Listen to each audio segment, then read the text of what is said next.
Market fees from 17 million to 13 million. Advertising from 17 million to 5 million.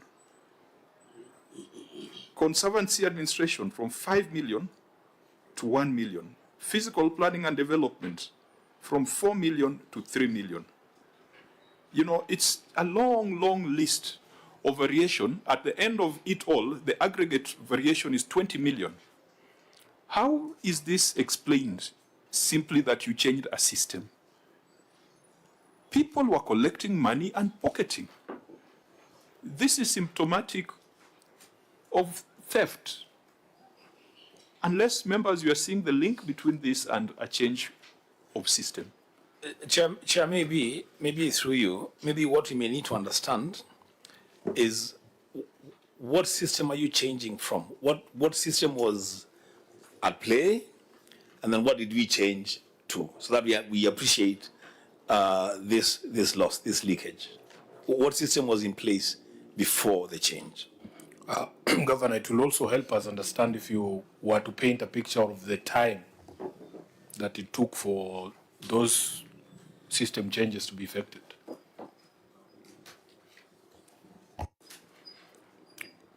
Governor?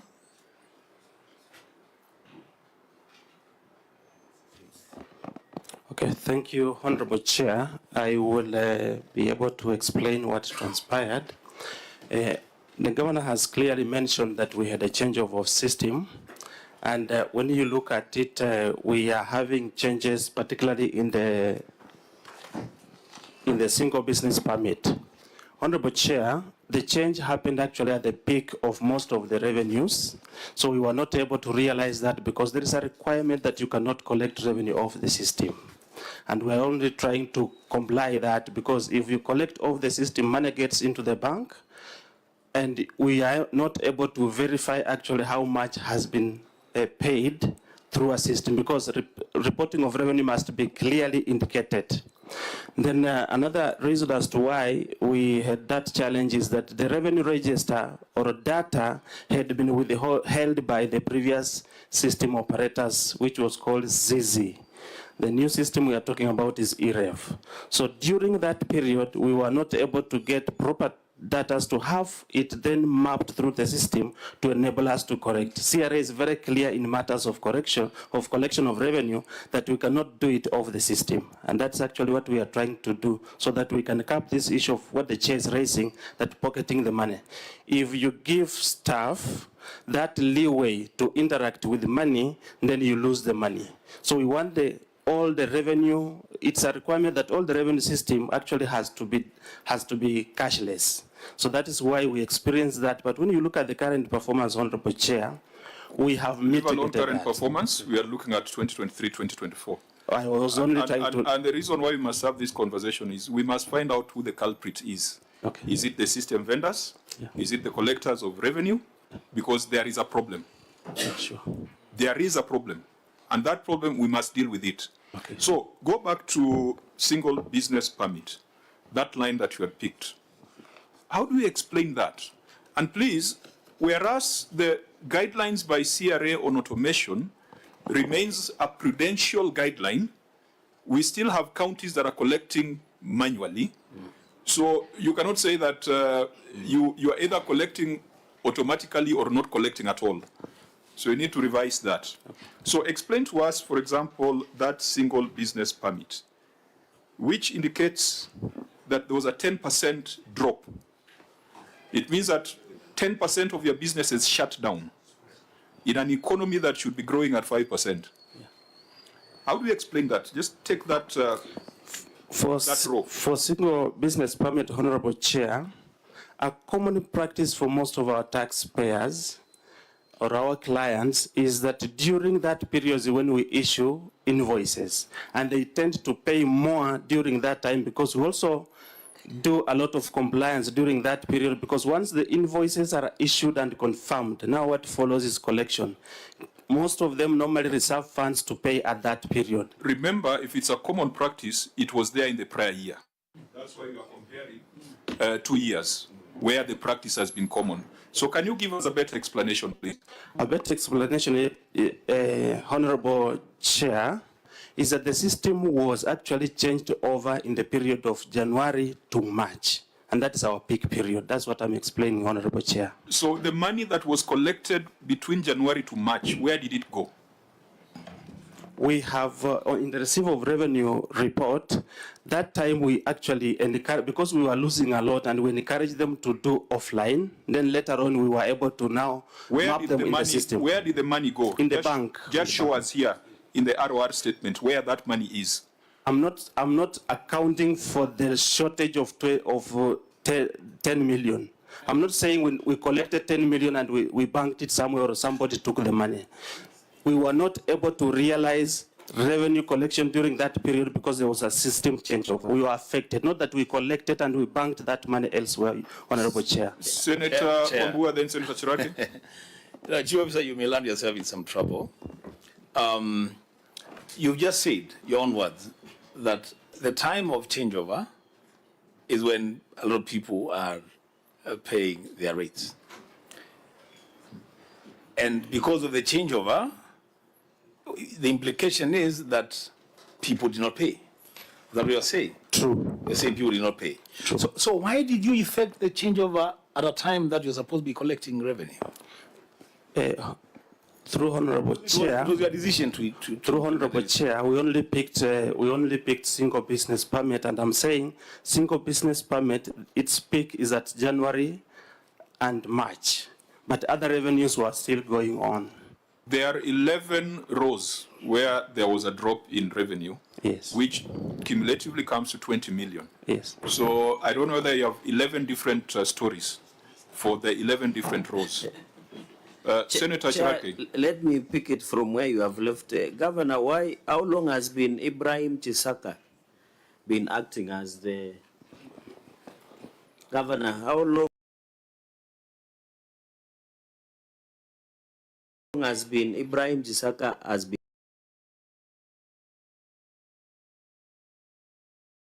acting director of receiver of revenue? Number one. Number two, Chair, let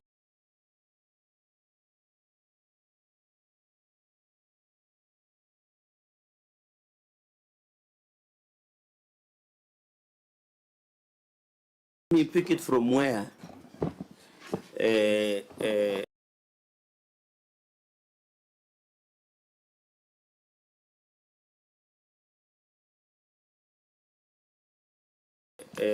where the chief officer left, because it looks like the previous system was more effective than they want to change of. Because if you look even at parking fees,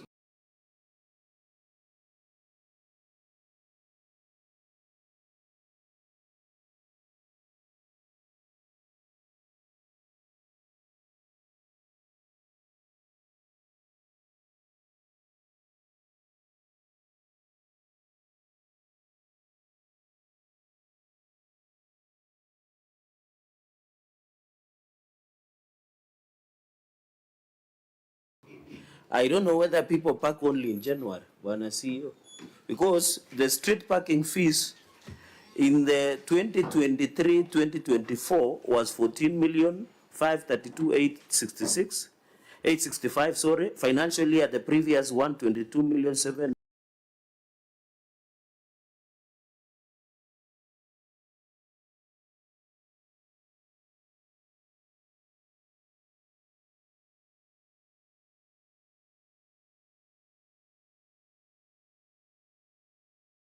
$729,785. So, Chair, if you look at the entire parking fees, there was a drop of close to 14 million. He has argued that his single business permit was a drop because people take business permits in January. But on parking fees, the fall is from of almost 14 million. So, Chair, we need to know, Governor, was the intention of changing, looking at the revenue rose cumulatively to 20 million, it looks like the intention was to collect less, or was being collected and somebody was pocketing the money. And finally, Chair, on this receipt, how much were you paying either through maintenance of revenue, do you own it, or is there a vendor left with all the data? Was there no agreement between the county government and the vendor that left? Because I thought those are, and it is good you have one of the advocates here who was my classmate, chair.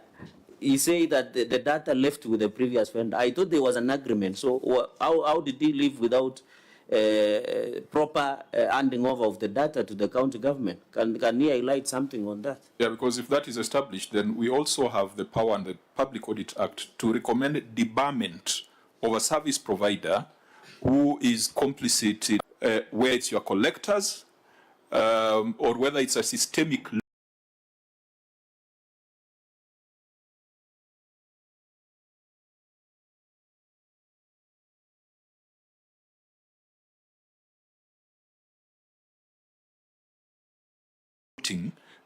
from the public. So that's Chair. okay, so Vice Chair, then the Governor may respond. They can respond to both with what Senator is asking. I want to ask how you manage your revenue. Do you have a committee, or it's just one person who receives all the revenue? Because then if you have a committee, then weekly or monthly, you can sit to review the performance. Because I'm looking at SES. So, that would be my question. Okay, Governor, you may respond. Or Senator, please go on record. Senator Thank you, Chair. My name is Senator Mwenda Kataya, member of this committee. Okay, proceed, Governor. Mr. Chairman, I just want to address two issues. That one, no system can cure the mindset. So if people want to really steal, the system may reduce, maybe by creating efficiency. And these are things that we've been talking about even in Transoya, that the system on its own really cannot increase revenue. So the problem of leakages is there. It's a big problem that we are trying to address. Unfortunately, of course, we are discussing this matter at the point when we are changing the system, and therefore the problem has been compounded. Number two, it looks so bad because we are looking at it line by line, then you are comparing 2023 and 2022 and 2023, and we are seeing the very big differences. But you see, there is a line there called miscellaneous receipts, which is 51 million Kenya shillings. Some of the differences you are seeing in these revenue streams, actually because of that confusion, the change of the system, were not captured under those revenue streams, but they were captured as miscellaneous. So we have to look at the revenue stream, we have lost about 10 million, but part of that money is under miscellaneous. Actually, if you remove miscellaneous, it becomes a very, very sorry state. But this money was somehow collected. There was an element of misclassification of the revenue, the revenue source. As I said at the beginning, we did not have a cordial parting of ways with Zizi. And I can see here we don't want to discuss what has happened subsequently, because yes, indeed, the change affected revenue collection. But when we come here subsequently, we are going to demonstrate that indeed revenue collection has increased as a result of change of the system. Of course, we tried to get the data, but the guy just went to court. He took us to the law courts.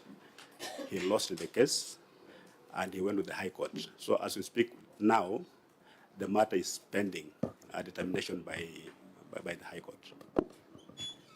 Now, Governor, we are here not just to fault find, but we are here also to find solutions. And when we have this conversation, maybe you looked at the global picture, but we look at the details. This Senate, we are very well equipped alongside our partners, the OAG, the ESC, etc. We look at the details. So we probably will not exit this without exhausting the details and finding a solution that will also help you. And I hope that as you're having this conversation, you can be open-minded, because there is a problem. In fact, when you tell us that 51 million has been lumped up as miscellaneous receipts, that should be a serious problem. There is no way as a shopkeeper you can have you can receive money and not know whether you sold Omo or salt or sugar. I mean, that's even a corner kiosk is not run like that. So that alone should drive you to demand more from your receiver of revenue. Because we know that the PFM assigns that responsibility to a specific officer who's paid a salary. The question raised by Senator Mwaruma on cess, for example, I think that Trans Nzoia has a lot of agricultural activity. Perhaps it's the bedrock of the economy. Just come to that breakdown, note 12 on your financial statement on cess.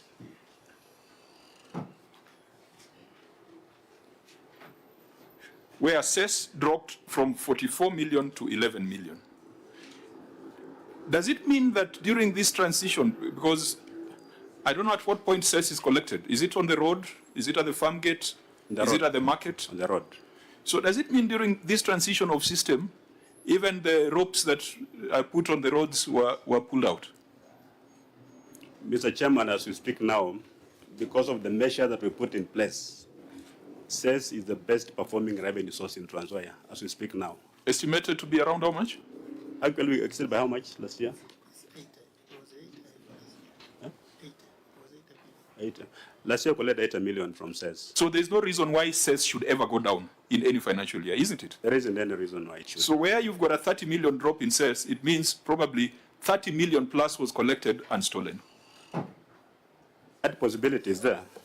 Now let's deal with that possibility so that we assign responsibility. You have made a very crucial point on receiver of revenue. The governor has chosen to ignore my question on how long the receiver of revenue has been acting, because that is a very important person in terms of the whole architecture and design. Governor, you have not answered the question on how long your receiver of revenue has been acting, because from the report that is on receiver of revenue is here, how long has he been acting, yet he is paid and designated. And then, Chair, in addition to cess, I also believe issues of parking should be easy, because you remember Turkana even were using POS in terms of parking fees within Kitale, within Lodwar town. So the question should be, even in street parking fees, the drop of 14 million is very high, because the street parking is marked and it is easy to know which street parking is. So the governor, as he answers how long the ROR has been acting on the issue of parking, and also says almost go in similar way, because these street parking are marked and it can be easily traced. Thank you, Chair. Mr. Chairman, if you go on page 21 of our document, you'll see how we have disaggregated that miscellaneous. Page 21 of which document? Because you had responded to... The receiver of revenue document. Your response was on page 92. So we go back to page 21. 21.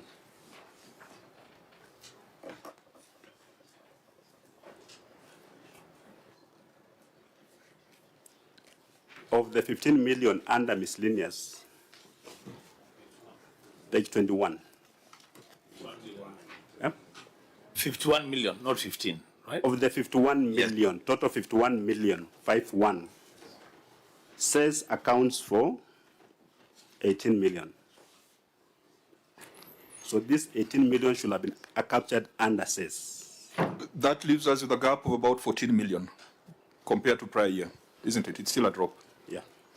And I want to emphasize this. You don't need to be defensive on this unless you are an accomplice.